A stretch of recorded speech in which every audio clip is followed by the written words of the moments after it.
terms of natural impacts, I mean, climate change being a natural phenomenon, it's mostly on water extremes. And when we're talking about droughts and floods, but droughts and floods have been occurring through history since the planet became the planet. The issue why we see now more impacts is also because there's more people. There are more ways of communicating what is happening. In previous 100 years ago, if you had a big hurricane in the Caribbean, nobody in Bangladesh will know about it. Today they do. So that is why sometimes the effect of the extremes are more detectable than it used to be in the past. And this could bring to a situation where people are more aware and thus understand better the climate conditions.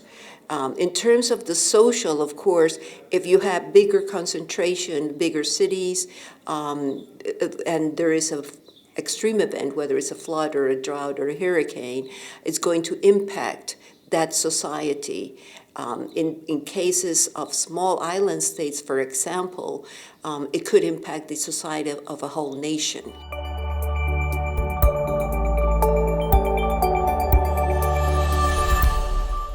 We will always have floods and we will always have droughts.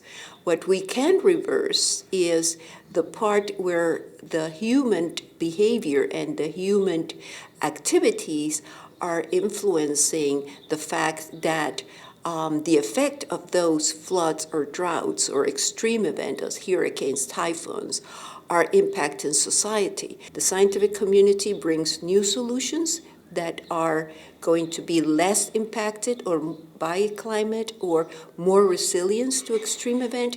It requires to have the financial contributions of entities that will allow for those development to happen, and also the willingness of the community to maybe be moved to other areas or contribute to the building up of these new smart solutions in order to diminish the impact. So yes, to a certain extent, they are reversible.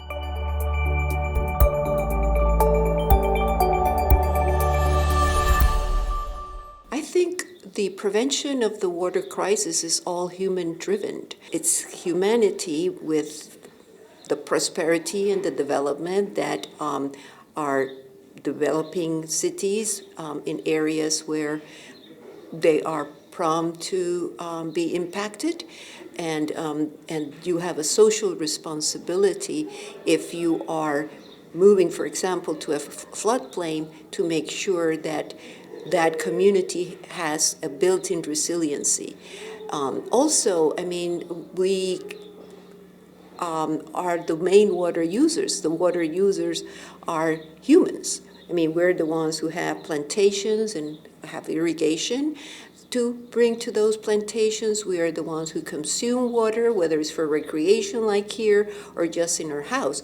So definitely, if we are serious about not using more water than what we really need, we can make a difference. Each individual, if each individual addressed their use of water in a very responsible way, try to diminish the amount of water, try not to use good water for drinking, for washing your car, or mowing the lawn, that is your responsibility.